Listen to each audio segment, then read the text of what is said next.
الذي خلق الموت والحياة ليبلوكم أيكم أحسن عملا وهو العزيز الغفور جربنا الله أكبر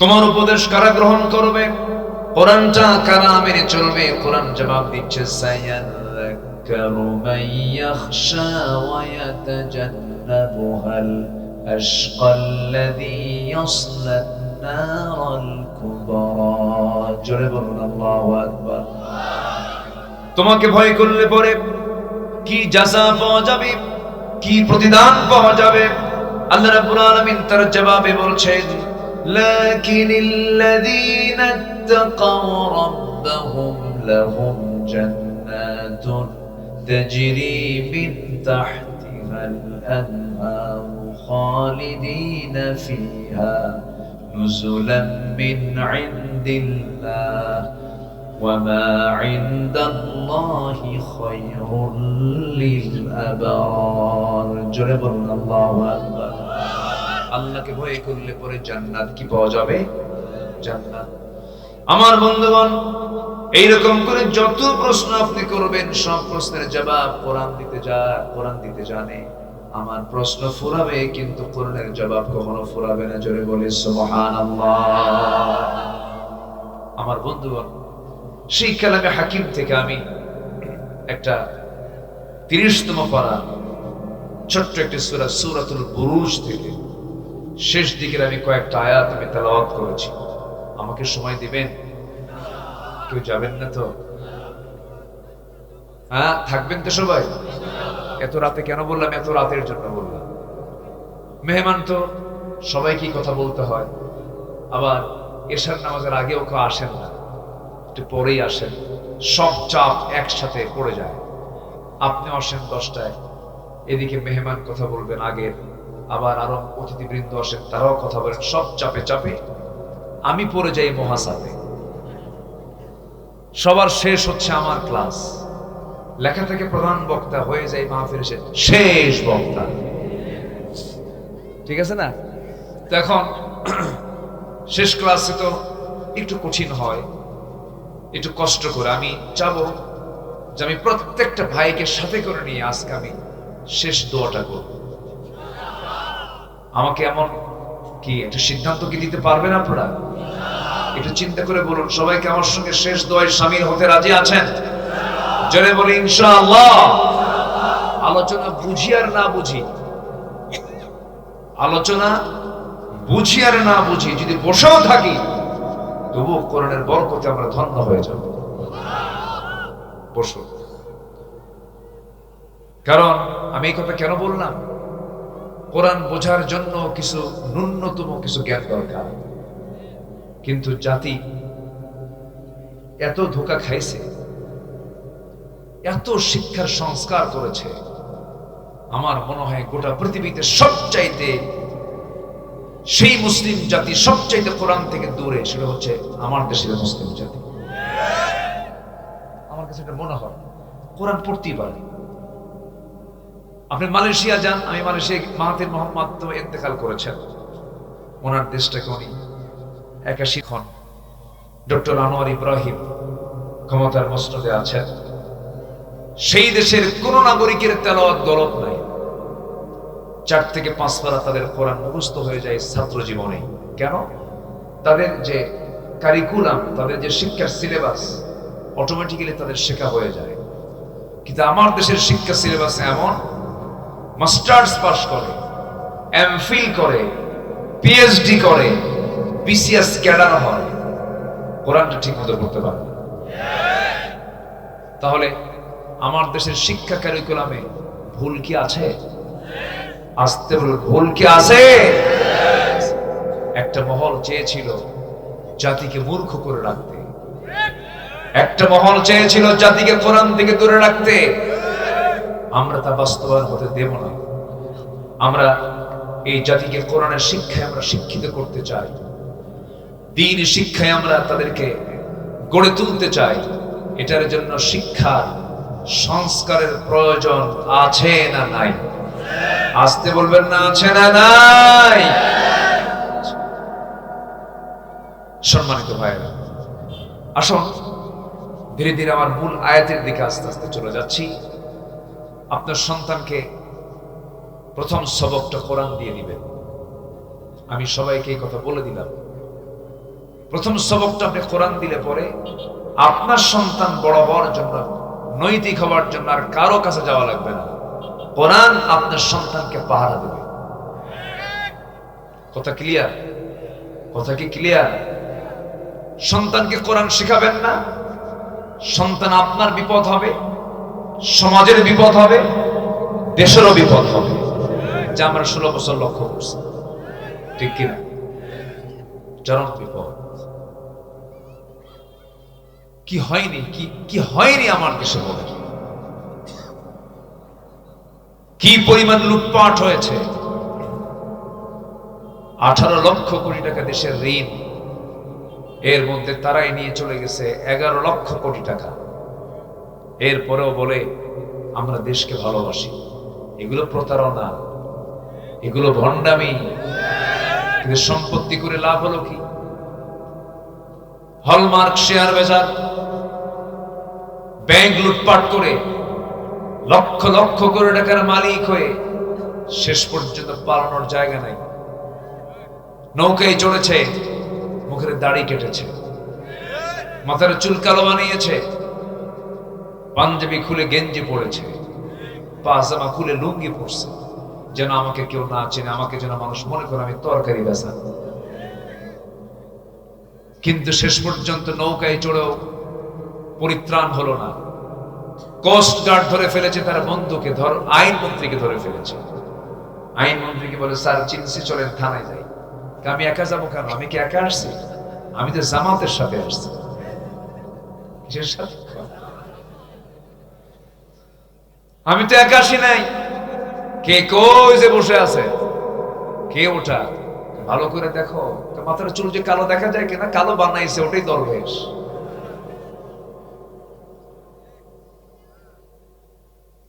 আল্লাহ তাআলা বলছেন, যারা জমিনে ফাসাদ সৃষ্টি করবে, উলাইকা লা'নাহুমুল্লাহু ফিদ দুনিয়া ওয়াল আখিরাহ। যারা জমিনে ফাসাদ সৃষ্টি করবে, আমি আল্লাহ আমার লানত দুনিয়া এবং আখিরাতে। শুরু হয়ে গেছে। কি দাপট! আরেকজন কয়, আমি সাঈদীর ফাঁসির রায় দিয়েছি। হেই বদমাইশ, আমি সহ 116 জন আলেমের তালিকা করেছি। আমরা নাকি দেশদ্রোহী, রাষ্ট্রদ্রোহী। কথা? আমরা দেশের কোন ক্ষমতা পাইছি আমরা রাষ্ট্রদ্রোহী হয়ে যাব? কি করলাম আমরা? 2 বছরও যায় নাই, আলেমদেরকে নিয়ে তালিকা করেছে। পালানোর জন্য সে সিলেট দিয়ে ত্রিপুরা হয়ে দিল্লি দৌড় মারবে, কিন্তু কাম হয়নি। সিলেটবাসী তার মেহমানদারি ভালো মতো দিয়ে দিচ্ছে, একেবারে বিসি শুদ্ধ আউট করে দিচ্ছে। সম্মানিত ভাইরা, সম্মানিত বন্ধুগণ, আমরা বহু চিত্রই সামনে দেখতে পাচ্ছি। এখন আমরা একটা চিত্র দেখতে চাই, আমরা কোরআন দিয়ে এই দেশটাকে দেখতে চাই। 53 বছর এই দেশের ক্ষমতায়, কেউ 25 বছর, কেউ 16 বছর, কেউ 9 বছর, মাঝখান দিয়ে মঈনুদ্দিন ফখরুদ্দিনরা কয়েক বছর। সব দেখা শেষ। মুসলমান ক্ষমতার মসজিদে বসার পরও ইসলাম দিয়ে তারা রাষ্ট্র চালায় নাই। অতএব আমাদের সব দেখা শেষ। আগামীর দেশ আমরা দেখতে চাই কোরআনের দেশ। রাজি আছেন কারা কারা? হাত উঁচু করে দেখান মুসলমান।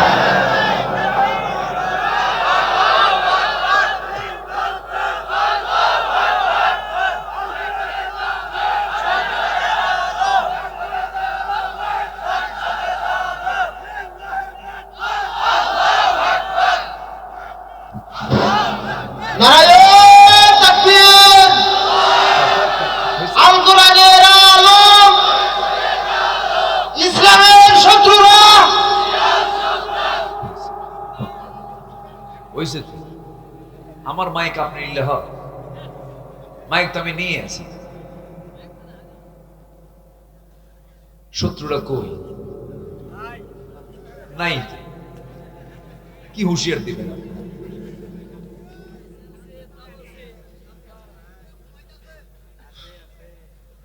কষ্ট দিচ্ছি নাকি আপনাদের? কোনো অসুবিধা নাই তো? বলি আলহামদুলিল্লাহ। হাইরে, অভিজিৎ তো না, অভিজিৎ নাকি যে ছেলেটাকে মারলো, বিশ্বজিৎ। হ্যাঁ, বিশ্বজিৎ। ছেলেটা হিন্দু, বলে তুই শিবির করিস। সে লুঙ্গি খুলে দেখালো, ভাই আমি কোন শিবির করি না, আমি হিন্দু। লুঙ্গি খুলে দেখানোর পরও তাকে কোপায় মেরেছে।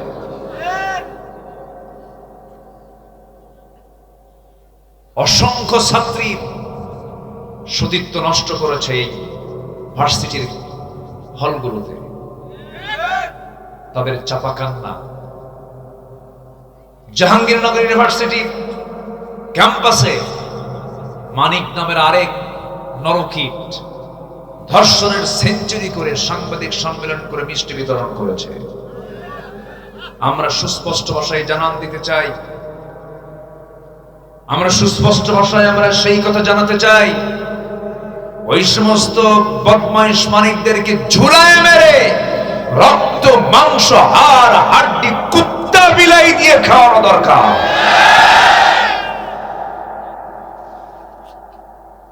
শাস্তির দরকার আছে না নাই? আসতে বলবেন না, আছে না নাই? ট্রাইব্যুনাল গঠন হয়েছিল, সেই ট্রাইব্যুনাল এখনো আছে, এখন বিচার শুরু হবে, শুরু হয়ে গেছে তো।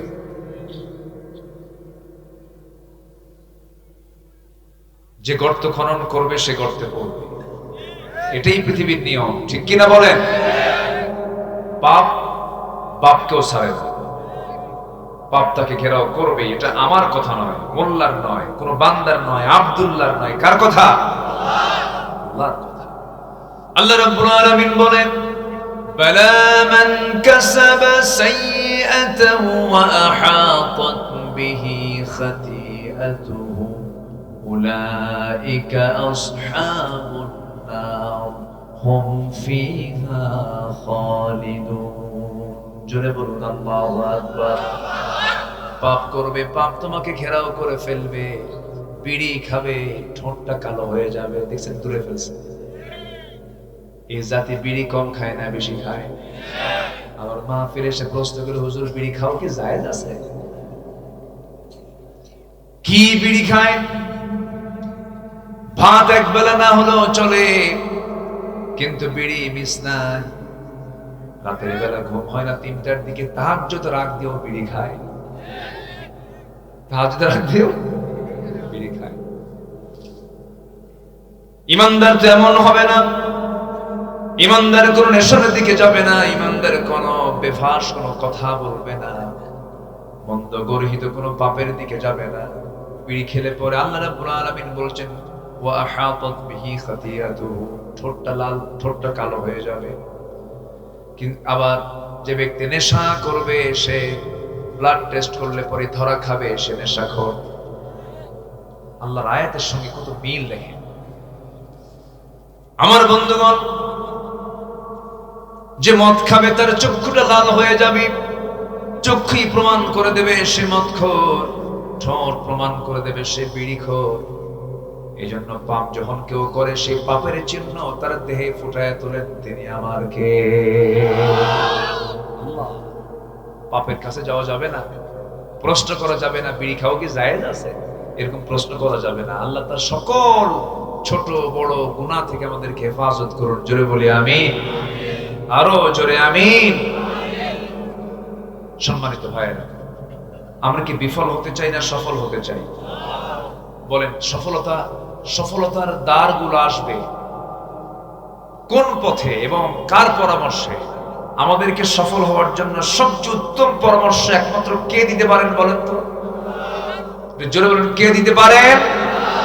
আসুন, আমার আল্লাহ কোরআনে কি সফলতার কথাগুলো বলেছেন, বান্দা তুমি এই কাজগুলো করলে তুমি সফল হবে। আল্লাহ তাআলা কোথায় কি বলেছেন সেই দিকে আমরা আস্তে আস্তে চলে যাচ্ছি। আমাকে সময় দিচ্ছেন তো? এই যে দুজন উঠলো এখান থেকে, হ্যাঁ, দুজন একসাথে, খুব মিল দেখতেছি। বসো। কি লেগে গেছে? ও, মাজা লেগে গেছে। হ্যাঁ, না আলহামদুলিল্লাহ, আপনারা অনেক মিশুক মানুষ। জামাল তো সুন্দর। জামাল সুন্দর না? জামাল মানে কি? সুন্দর, জামিল, সুন্দর। আপনার কেউ অসুন্দর নাই, বলি আলহামদুলিল্লাহ। দুই একটু তো আবু জেহেল থাকবেই, এরকম দুষ্ট কয়েকটা থাকবেই কিছু। কারণ রাসূল আছেন যেখানে আবু জেহেল, সেখানে ইব্রাহিম, যেখানে নমরুদ, আচ্ছা, যেখানে মুসা সেখানে ফেরাও থাকবে। না হলে তো হবে না, টক করতে লাগবে, লাগতে হবে কি না বলেন? কিন্তু বললো শুধু খেলা হবে, কিন্তু নাই কি, ঠিক আছে না?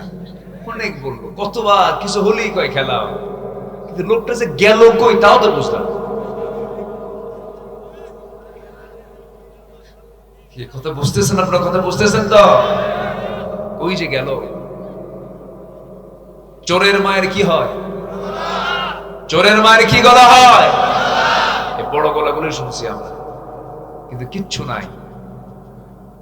কারণ সততা হচ্ছে সবচেয়ে বড় শক্তি। সততা যখন হারিয়ে ফেলে, শুধু চাপার জোর হয়, নৈতিক কোনো ভিত্তি থাকে না। এই জন্য সততা নিয়ে আমরা চলবো, জোরে বলি ইনশাআল্লাহ। সম্মানিত ভাইয়েরা, সফল হব কেমনে? আল্লাহ তাআলা সূরা বুরুজের ভিতরে সুন্দর করে বলছেন, যালিকাল ফাউজুল কাবীর, এটাই তোমাদের সবচেয়ে বড় সফলতা। কি? আল্লাহ রাব্বুল আলামিন বলেন, ইন্নাল্লাযীনা আমানু ওয়া আমিলুস সালিহাত লাহুম জান্নাতুন তাজরি মিন তাহতিহাল আনহার যালিকাল ফাউজুল কাবীর। জোরে বলুন আল্লাহু আকবার। আমার বন্ধুগণ, মোটামুটি আল্লাহ রাব্বুল আলামিন কোরআনে কারীমের মধ্যে সফলতার ব্যাপারে বিভিন্ন জায়গায় বলেছেন। সফলতার জন্য বিভিন্ন জায়গায় কিছু শর্ত জড়িয়ে দিয়েছেন। এই কাজগুলো করলে তোমরা সফল হয়ে যাবে। মোটামুটি 9টা কাজ আজকে আমরা শিখে যাব, জোরে বলি ইনশাআল্লাহ। কয়টা কাজ? 9টা কাজ। এর মধ্যে 1 নাম্বার কাজ হলো, সবচেয়ে বড় সফল হবে সে যে ব্যক্তি ঈমান আনবে এবং নেক আমল করবে। ঈমান আনবে, নেক আমল করবে। ঈমানহীন আমল দাম নাই, আমলহীন ঈমানেরও দাম নাই। ঈমানও থাকতে হবে, আমল থাকতে হবে। ঈমান থাকবে আমলে, আমল থাকবে ঈমানে। একটু কাজে লাগান, মনোযোগ দিয়ে সবাই শোনেন। আল্লাহ রাব্বুল আলামিন বান্দাকে সুন্দর করে শর্ত জড়িয়ে দিতেছেন, ঈমান আনো, নেক আমল করো। আমি আল্লাহ রাব্বুল আলামিন অস্থায়ী কোনো ঠিকানা দেব না, তোমার জন্য পার্মানেন্ট জান্নাত তোমার জন্য বরাদ্দ করে রেখেছি। লোকাল কোনো জান্নাত নয়, অস্থায়ী কোনো জান্নাত নয়। ঢুকবা একবার আর বের হতে হবে না। জোরে বলি আল্লাহু আকবার, আর জোরে বলি আল্লাহু আকবার। সেই জান্নাত কি সবাই পেতে চান? সেই জান্নাত কি সবাই পেতে চান? জান্নাত কত বড়? জামালপুরের সমান, ময়মনসিংহের সমান, বাংলাদেশের সমান। আমি অবাক হয়ে যাই যখন আমি পরিসংখ্যানে যখন যাই। আল্লাহ তাআলা একজন বান্দাকে একটা জান্নাত দিবেন, তার সর্বনিম্ন জান্নাতি, সেই জান্নাতের এরিয়া হবে 10টা পৃথিবীর মতো একটা জান্নাত। বিড়ি খেয়ে জান্নাত নেব কত? 10টা পৃথিবী কত বড়! নামাজ না পড়ে জান্নাত নেব, আকাম কুকাম করে জান্নাত নেব, জমির আইল ঠেলে জান্নাত নেব, বনের সম্পত্তি মেরে রেখে জান্নাত নেব, সুদের কারবার করে জান্নাত নেব, মিথ্যা সাক্ষী দিয়ে জান্নাত নেব, শিরকের কাজ করে জান্নাত নেব না। জান্নাত এত সহজ নয়। জান্নাত পেতে হলে পরীক্ষায় পাস নাম্বার তুলতেই হবে। ঈমান মানেই পরীক্ষা। ঈমান মানে কি? পরীক্ষা। আল্লাহ রাব্বুল আলামিন বলেন, وَلَنَبْلُوَنَّكُمْ بِشَيْءٍ مِّنَ الْخَوْفِ وَالْجُوعِ وَنَقْصٍ مِّنَ الْأَمْوَالِ وَالْأَنفُسِ وَالثَّمَرَاتِ وَبَشِّرِ الصَّابِرِينَ। জোরে বলুন আল্লাহু আকবার। আল্লাহ রাব্বুল আলামিন বান্দাকে অবশ্যই পরীক্ষার জন্য তিনি বলে দিয়েছেন, বান্দা আমি তোমাকে পরীক্ষা করব। পরীক্ষা হয়েছে নবীদের সবচেয়ে কম না বেশি? আশাদ্দুন নাসি বালাউল আম্বিয়া সুম্মা আল-আমসাল ফাল-আমসাল। এই পৃথিবীতে যত পরীক্ষা এসেছে সবচেয়ে বেশি পরীক্ষা অংশগ্রহণ করেছে ঈমানের পরীক্ষায় নবীরা। এত পরীক্ষা তারা দিয়েছেন, প্রত্যেকটা পরীক্ষায় নবীরা ফেল মেরেছেন না পাস করেছে? সব পরীক্ষায় পাস করেছেন, কেউ ফেল করেননি। আমার বন্ধুগণ, ঈমান যখন আমি আনতে যাব, অবশ্যই কুফরের শক্তি, তাগুতের শক্তি আমার বিরুদ্ধে অবস্থান নিয়ে নেবে। যেমন করে যুগে যুগে তাই হয়েছে, এমনকি বাপ পর্যন্ত বিরোধী হয়ে গেছে। ইব্রাহিম আলাইহিস সালাতু ওয়াস সালাম ঈমান এনেছেন, নবুয়ত পেয়েছেন, জন্মদানকারী বাপ পর্যন্ত তার বিরুদ্ধে প্রাচীর হয়ে দাঁড়িয়েছে। আগুনে নিক্ষেপে সহযোগিতা করেছে, এত পরিমাণ জুলুম করেছে, পারিবারিক ভাবে তিনি জুলুমের শিকার হয়েছিলেন, বাপ পর্যন্ত তার বিরোধী হয়ে গেল। কিন্তু ইব্রাহিম একটা বারের জন্য ঈমান হারা হন নাই। আল্লাহকে বলেছেন, আসতে বলবেন, আল্লাহকে বলেছেন। আমি কি শেষ করে দেব? এই যে দুই একজন করে ওঠে, এত মুশকিল, না বলেই চলে যায়। না না না, থাকেন একটু, থাকেন একটু, বসেন না ভাই। ও চাপ লাগে না, নিম্ন চাপ। হ্যাঁ, নিম্ন চাপ যদি হয় সেটা ভিন্ন কথা, তবে ঊর্ধ্ব চাপে কেউ যায় না। ঊর্ধ্ব চাপ হলো বিড়ি খাওয়া চাপ। আমি আসতে নিয়ে এখানে বাজারে বসেছে মেলা, আসতে নিয়ে দেখি মিশকাম্বরের গন্ধ। মিশকাম্বর বুঝলেন, মানে হাজারো বিড়ির গন্ধে একটা ফ্লেভার দেখে আমার নাকে আসে। তো আমার পাশে যে থাকলো, আমি তাকে বললাম, দেখেন কি সুন্দর গন্ধ বের হচ্ছে, যেটাকে লাংস নষ্ট করে দেয়। সেটা কি মুসলমানদের জন্য জায়েজ হতে পারে? বলেন তো, জায়েজ হতে পারে? যেটা ক্ষতি, এটা কোনোদিন আমার আপনার জন্য জায়েজ নয়। যেটা আমার আপনার জন্য কল্যাণ, সেটা আমার জন্য হালাল। কে করে দিয়েছেন? আল্লাহ করে দিয়েছেন। শুধু ঈমান এনেছেন, ঝুলায় ঝুলায় মেরেছেন। একজন মহিলা ছিলেন কাফেরের বউ, বাপটা ছিল কাফের। শুধু ঈমান এনেছেন, এতটুকু তার দোষ। করাত দিয়ে চিরে দুই টুকরা করে শহীদ করেছে, স্বামী তাকে হত্যা করেছে। সেই মহিলার নাম কি বলুন তো? সবাই তো বলতে পারলেন না। কে বলেন তো, কে বলেন তো? আসিয়া। হ্যাঁ, মাশাআল্লাহ, উত্তর দিয়েছে। হ্যাঁ, ইমরাআত ফিরআউন। আল্লাহ তাআলা আসিয়া নাম বলেননি কোরআনে, বলেছেন কার বউ? ফিরআউনের বউ। ইমরাআত ফিরআউন, ইমরাআত নূহ, ইমরাআত লূত। আল্লাহ তাআলা কোন মহিলার নাম কোরআনে উল্লেখ করেন না, শুধু একটা মহিলার নাম কোরআনে আসছে, মারিয়াম। এছাড়া একজন মহিলার নাম আল্লাহ তাআলা উল্লেখ করেননি। মারিয়াম নামটাও আসতো না, কিন্তু তার পেটে আল্লাহ তাআলা এক সন্তান দিয়েছিলেন, যার বাবা ছিল না। এখন সন্তানকে পরিচয় করে দিতে হলে কাকে লাগবে? মা লাগবে, ঈসা ইবনে মারিয়াম। এজন্য মারিয়ামটা আসছে, তাছাড়া আসতো না। ব্যাখ্যায় তাই আসছে। সম্মানিত ভাইয়েরা, তাহলে ফিরআউনের ঘরে আসিয়ার ঈমান রক্ষা করতে কি না পরীক্ষা তাকে দিতে হয়েছে। ফিরআউনের আদর কম ছিল না, ফিরআউনের স্ত্রীর প্রতি খেদমত কম ছিল না, সব ঠিক ছিল। শুধু বাধা হয়ে দাঁড়িয়েছে কি বলেন তো? একটু জোরে বলেন না ভাই। আমার দেশের ঈমানের কোনো বাধা নাই। না আমি ঈমান আলী, বাধার হবে কি? নাম কি? ঈমান আলী, কিন্তু ফজর পড়ে না। নাম হলো রমজান আলী,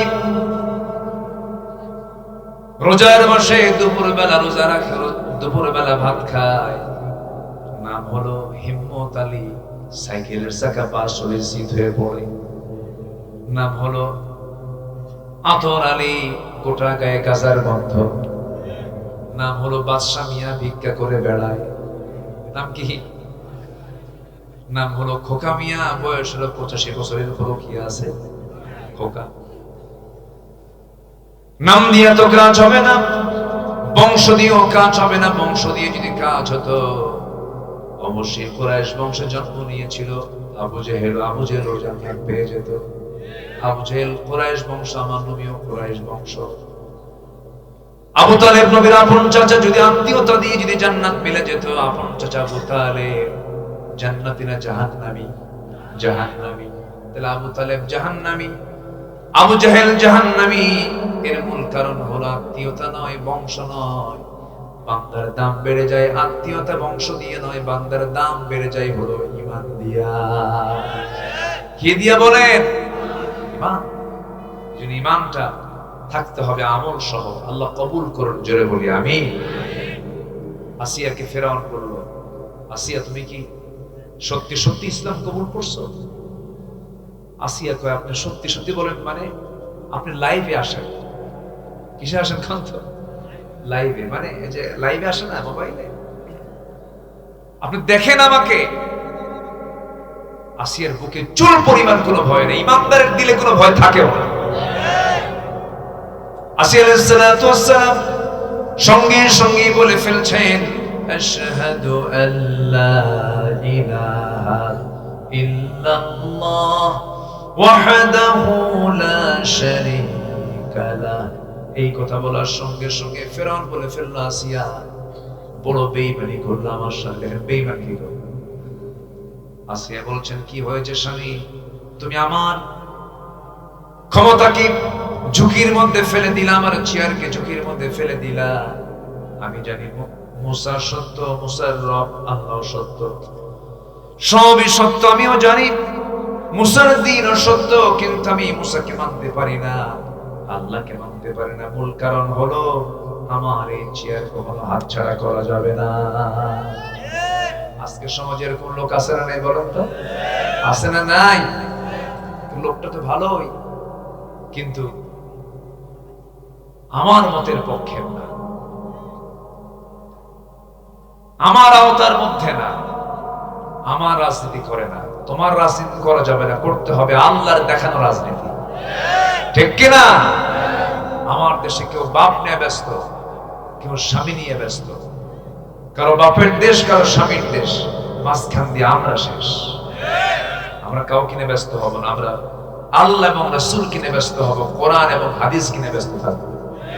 জোরে বলি ইনশাআল্লাহ। একটু জিকির করি, লা ইলাহা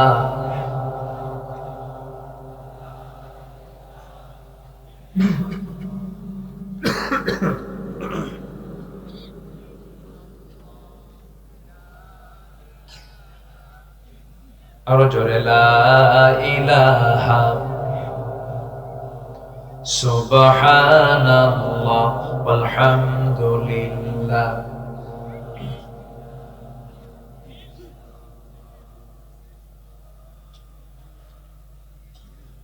এটা আওয়াজ দিয়ে জিকির করি, লা ইলাহা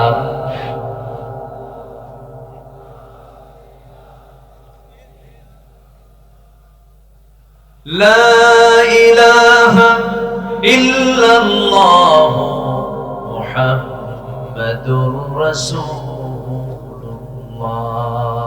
সাল্লাল্লাহু আলাইহি ওয়াসাল্লাম। ফিরআউন বলে ফেলল, আসিয়া তুমি কি জানো তোমার ঈমান আনাতে তোমার কি বড় ক্ষতি হয়ে যাবে? আসিয়া বলছেন, স্বামী আমার, আপনি আমাকে কিসের হুমকি দেখেন জানি না, তবে আপনি চূড়ান্ত হয়তো মৃত্যুর দেখাতে পারেন। আমি হাসতে হাসতে মরে যাব, আল্লাহর জান্নাতে যাব, তবু আমি ঈমান হারা হতে পারবো না। জোরে বলি সুবহানাল্লাহ। স্বামী তাকে ধরে ফেললো, অ্যাটাক করে ফেললো, শেষ পর্যন্ত কন্ডিশন করে দিল, ঈমান যদি না ছাড়ো তোমাকে হত্যা করা হবে। আসিয়া বলছেন, আমাকে দুনিয়া থেকে বিদায় করে দাও, আমার কোনো দুঃখ নাই, আমি আল্লাহর কাছে চলে যাব, কিন্তু ঈমান হারা হতে পারবো না। জল্লাদকে রেডি করে দেওয়া হলো। জল্লাদ তার সামনে দাঁড়ায় গেল। ফেরাউন বলে ফেলল, আসিয়া, এই যে জল্লাদ করাত নিয়ে দাঁড়ায় গেছে, তুমি কি করবা বলো? আসিয়া বলছে, স্বামী আমার, আল্লাহর কসম করে বলি, আল্লাহ তাআলা আমাকে 8টা জান্নাতের দৃশ্য আমার চোখে দেখায় দেখায় দিতেছে। করাত যখন কপালে লাগানো হলো, তিনি একটা দোয়া পড়েছিলেন, সেই দোয়াটা আজও আছে, কোরআনে আল্লাহ পাক কোট করেছেন। 4000 বছর আগের দোয়া। কি সুন্দর করে দোয়াটা সেই সময় পড়লেন, রব্বি বিনিলি ইনদাকা বাইতান ফিল জান্নাহ ওয়া নাজ্জিনি মিন ফিরআউনা ওয়া আমালিহি। আল্লাহ তুমি আমার জন্য বানায় দাও একটা ঘর, তুমি আমার জন্য বানাবা, কিন্তু সেই ঘরটা হওয়া চাই তুমি আল্লাহ তোমার ঘরের পাশে। যেরকম সুবহানাল্লাহ। ইমানদারের সবচেয়ে কাছে মনে করে কাকে? আসতে বলবেন না, কাকে? ইমানদারের কাজ হলো সবচেয়ে কাছে কাকে টানা? আল্লাহকে টেনে নেওয়া। সন্তান একদিন পর হবে, বউ একদিন পর হয়ে যাবে, সব একদিন পর হয়ে যাবে, কিন্তু আল্লাহ কোনদিন পর হবেন না। আল্লাহ ছিলেন, আছেন, থেকে যাবে। এই জন্য সব ছাড়া যাবে, কিন্তু আমার আল্লাহকে কখনো ছাড়া যাবে না। একজন সাহাবীর কথা মনে হয়ে গেল। মদিনার উপকণ্ঠ থেকে সেই সাহাবীকে ধরে আনলো মক্কার কুরাইশরা। ধরে এনে জেলখানার মধ্যে আটকে রেখে বলল, খোবায়েব, জেলখানা আটকালাম, ইসলাম ছেড়ে দাও, ঈমান ছেড়ে দাও। খোবায়েব বলল, ঈমান এনেছি, ছেড়ে দেওয়ার জন্য নয়। হুররিকতা মুসরিকতা, টুকরো টুকরো করো, আগুনে ভস্ম করে দাও। ঈমান এনেছি, এক চুল পরিমাণ ঈমান থেকে নড়বো না। খাবার বন্ধ করে দিয়েছে, কি লাভ হলো? খাবার বন্ধ করেছে খোবায়েবের, কিন্তু আল্লাহ তাআলা নিজে তার খাবার জেলখানায় পৌঁছায় দিয়েছেন। 4 মাস পরে চূড়ান্ত সিদ্ধান্ত হলো, খোবায়েবকে তারা ফাঁসিতে মঞ্চে ঝুলায় মারবে, ফাঁসি কাস্টে ঝুলায় মারবে, শুলে তাকে হত্যা করে ফেলবে। খোবায়েবের কানে যখন সংবাদটা দেওয়া হলো, খোবায়েব মুসকি মুসকি হাসি মেরে বলে, আমাকে দুনিয়া থেকে বিদায় করে দিবা, আমার আল্লাহর সঙ্গে আমার সাক্ষাৎ হয়ে যাবে। কোনো চিন্তা তার দিলে কম্পমান করতে পারলো না। শেষ পর্যন্ত খোবায়েবকে বলা হলো, খোবায়েব, অমুক দিন তোমাকে শুনে চড়াইয়া মেরে ফেলবো, শেষ ইচ্ছা তোমার আছে নাকি বলো? তিনি বলছেন, শেষ ইচ্ছা আমার কোনো কিছু নয়, জাগতিক জীবনের কোনো ব্যক্তির সঙ্গে আমার সাক্ষাতের কোনো প্রয়োজন নাই। আমার অন্তিম ইচ্ছা যদি পূরণ করতে চাও, ওযুর পানে কিছু দিয়ে দিবা, ওযু বানায় আমি নামাজ, আমি আল্লাহর সঙ্গে কথা বলে নেব। ওযুর পানি দেওয়া হলো, নামাজে দাঁড়ায় গেলেন। নামাজে দাঁড়ায়া প্রথম রাকাতটা খুব সুন্দর করে পড়লেন, আস্তে আস্তে। দ্বিতীয় রাকাত যখন পড়তে নিলেন, হঠাৎ করে মনে হলো, নামাজটা যদি আমি লম্বা করে ফেলি, কাফের মুশরিকরা ভাববে আমি মৃত্যুর ভয়ে নামাজকে লম্বা করছি। তাড়াহুড়ো করে নামাজ পড়লেন। সালাম ফিরেই দুটো হাত আসমান মুখী করে বলছেন, আল্লাহ তাআলা, আমার বুঝি মৃত্যুর সময় হয়ে গেছে, আমি যদি দুনিয়া থেকে বিদায় হয়ে যাই, তোমার কাছে প্রার্থনা করছি, আজকে 4 মাস যাবত আমার প্রাণপ্রিয় রাসূলকে দেখতে পাই না, আমার বিদায় সালামটা তুমি আল্লাহ আমার নবীর দরবারে পৌঁছায়া দিও। এই দোয়া করলেন। এই দোয়া করে তিনি দোয়া সম্পন্ন করে তিনি ফাঁসির মঞ্চের দিকে দৌড়ায় দৌড়ায় যান।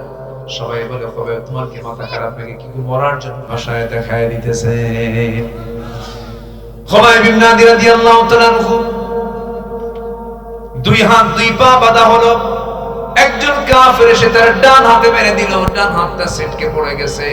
খোবায়েব মুস্কি মুস্কি করে হাসি মারলেন। এরপরে বাম হাত কেটে ফেললো, চিৎকার মেরে হাসেন। সবাই বলতেছে, খোবায়েব রে, তোমার একটা করে অঙ্গ হানি করি, তুমি মুস্কি মুস্কি হাসি দাও কেন, কি হয়েছে?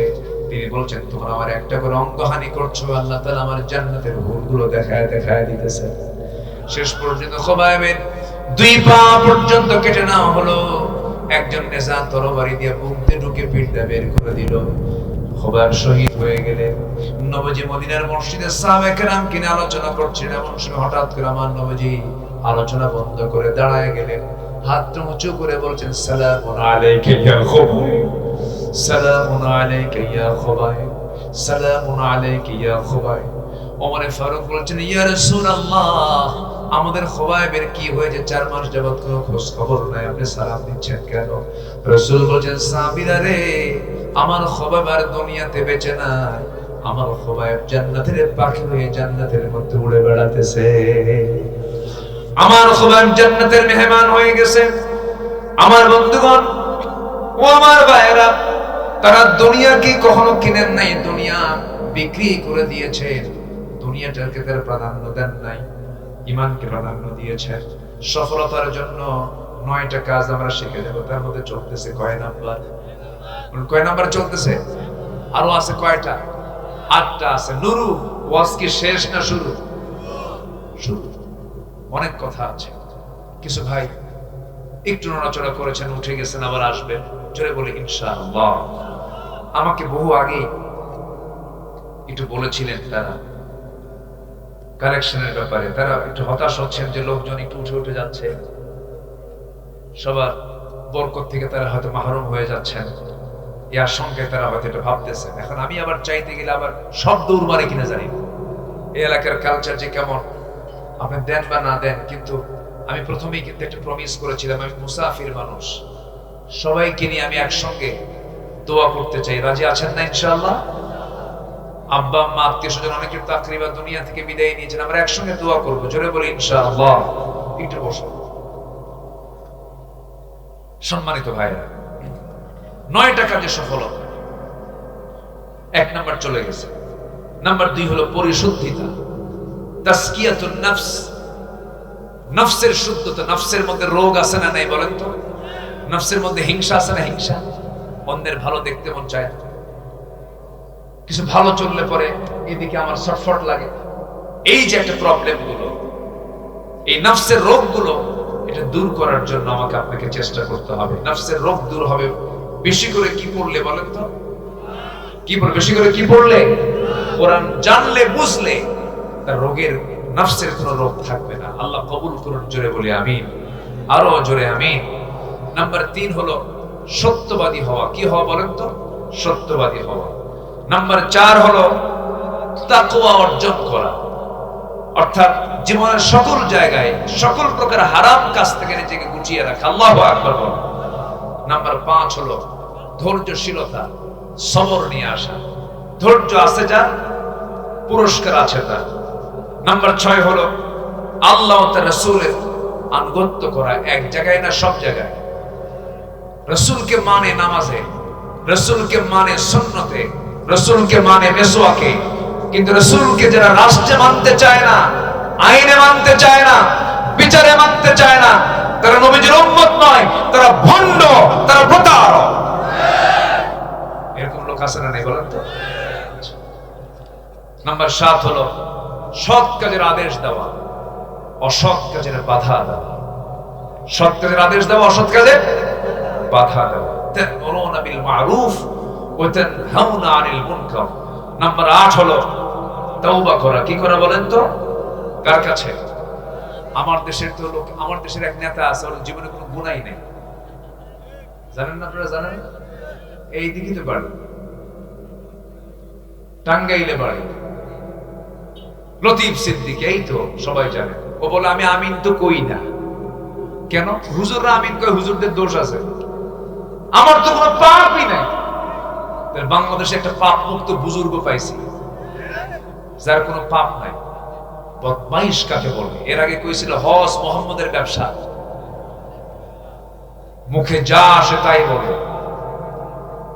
মূর্খ যে, কোরআন হাদিসের কোনো জ্ঞান নাই, তো মুখে যা আসে তাই বলে ফেলে। শয়তানের এগুলো হচ্ছে এজেন্ট। শয়তানের কি এগুলো? এজেন্ট। আমার নবীজি সারা দিনে তওবা করেন 112 বেশি বার। ফাইন্নী আতুবু ফিল ইয়াউমি 100 মাররা। আমি রাসূল সারা দিন 112 বেশি বার তওবা করি। সূরা নাসর সবার জানা আছে কি? ওয়াল আদম কি? ইযা জাআ নাসরুল্লাহি ওয়াল ফাতহ ওয়া রাআইতান নাসা ইয়াদখুলুনা ফি দীনিল্লাহি আফওয়াজা ফাসাব্বিহ বিহামদি রাব্বিকা ওয়াস্তাগফিরহু। হে রাসূল, আপনিও ক্ষমা চান, আর কোনো গুনাহই নাই, তাও ক্ষমা চেয়েছেন কার কাছে? আর লতিফ সিদ্দিকী দেখে কোনো গুনাহই নেই। জি বলবো ইনশাআল্লাহ। আর তওবা করব আমরা। পাপ আছে না নাই? আমাদের পাপ আছে। আমাদের পাপ কি আছে? আমাদের তওবা করার দরকার আছে না নাই? আমার মা মাহফিল আসছে কিনা জানি না, মায়েরা আসছে নাকি? মা বেশি না কি মেয়েরা বেশি না পুরুষরা বেশি? মহিলা বেশি। সব জায়গায় মহিলাই বেশি হয়, কারণ ওরা মাহফিলও বেশি, মার্কেটও বেশি, জাহান্নামেও বেশি। আরে ওয়াজ কি শুধু আমি ঠিক ঠিক সব জায়গায় ঠিক ঠিক করে, বাড়িতে যান খবর আছে আবার।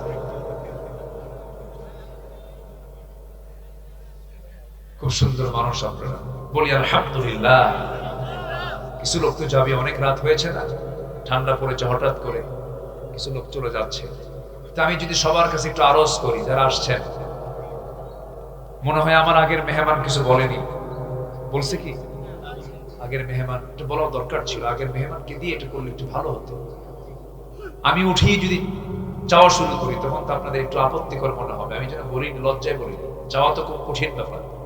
আমি সবার কাছে একটু আরজ রাখবো, এই মাহফিলটা 2টা বছর হলে চলতেছে একটা মসজিদের উদ্যোগে। যারা এসেছেন শুধু এতটুকু মাথায় রাখবেন, যে ব্যক্তি মসজিদের একটা ইটও যদি দেয়, আল্লাহ তাআলা তার বদৌলতে জান্নাত দিতে পারবেন, জান্নাত দিয়ে দিবেন। জোরে বলেন সুবহানাল্লাহ। তবে এই মুহূর্তে কিছু চাদর দিয়ে দেব সবার কাছে, ব্যাগ নিয়ে যাবে আমাদের মাহফিল কমিটির ভাইরা, যে যা পারি আমরা দেবো। এরপর আমরা যথারীতি আলোচনার দিকে আবার যাব। 2 থেকে 3 মিনিট আমি আপনাদেরকে টাইম দিলাম। হাতটা দিয়েছেন কে? একটু হাতটা দেখায় দেন তো, একটু সবাই হাতটা দেখায় দেন তো, 5টা আঙ্গুল একটু দেখান তো, আল্লাহ দেখুক। হাতটা উঁচু করেন না, একটু সোজা করেন, একদম একটু এরকম একটু নাড়া দেন তো। কি সুন্দর জান্নাতের বাগান দেখা যাচ্ছে, বলি আলহামদুলিল্লাহ। হাতটা নামান। এই হাতটা দিয়ে মানুষ ভালো কাজও করে, মন্দ কাজও করে। বসে আছেন, এখন একটু ভালো একটা কাজ করুন, সেটা হলো একটু দয়া করে এই মসজিদটার জন্য, এই মাহফিলের জন্য কিছু না কিছু, যে টাকাই থাকুক না কেন, সেখান থেকে বড় নোটের, যেটা বড় নোটটা, সেই নোটটা একটু আপনি আল্লাহর পথে দিয়ে দিবেন। আল্লাহ আপনাকে এর বদৌলতে জান্নাত দিতে পারেন। সবাই দিবেন। যদি কারো কাছে টাকা পয়সা না থাকে, ওদের টাকা পয়সা কিচ্ছু নিয়ে আসি নাই, যদি বিড়ি থাকে বিড়িও দেন। এই তাড়াতাড়ি যান তো, ভিতরে যান, জিকির করে সুবহানাল্লাহ। এই আবার বিড়ি দিয়ে আমি এমনি বলছি, কিন্তু জিকির করে লা ইলাহা। আমার মা বোন যারা আসছেন, আমার মা বোন যারা আসছেন, তারাও দিল থেকে যে যা পারি আমরা দেব। জিকির করে লা ইলাহা।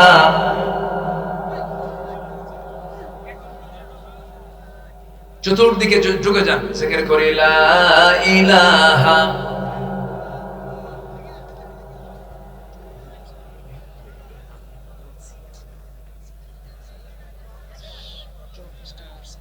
জিকির করে লা ইলাহা।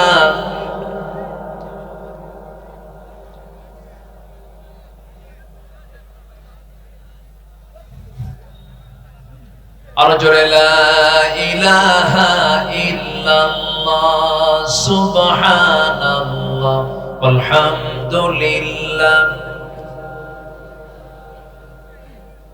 আল্লাহু আল্লাহ আল্লাহু আল্লাহ লা ইলাহা। আমাকে না বলে উঠছেন কেন? একটু বসুন। জি চাচা বসেন, বসেন। মুরব্বি বলা যাবে না, মুরব্বি বললে বিপদ। বসেন, জিকির করি লা ইলাহা। আরো জোরে লা ইলাহা। আল্লাহু আল্লাহ আল্লাহু আল্লাহ আল্লাহ আল্লাহ লা ইলাহা। আরো জোরে লা ইলাহা। সুবহানাল্লাহ আলহামদুলিল্লাহ লা ইলাহা ইল্লাল্লাহ মুহাম্মাদুর রাসূলুল্লাহ সাল্লাল্লাহু আলাইহি ওয়াসাল্লাম। সম্মানিত ভাইরা, নাম্বার 9 হলো প্রকৃত মুমিন হওয়া। মুমিনের যে গুণ, সে গুণগুলো অর্জন করে। এর মধ্যে এক নম্বর গুণ হলো মুমিন হবে বেনামাজি না নামাজি। ফজর পড়বেন কারা কারা, একটু হাত তুলে দেখেন তো দেখি। জোরে বলি ইয়া আল্লাহ, ইয়া রহমান। আমাদেরকে ফজর, যোহর, আসর, মাগরিব, ইশা 5 ওয়াক্ত সালাত আদায় করার তৌফিক তুমি আল্লাহ দিয়া দাও। জোরে বলি আমিন, আরো জোরে আমিন, আরো জোরে আমিন।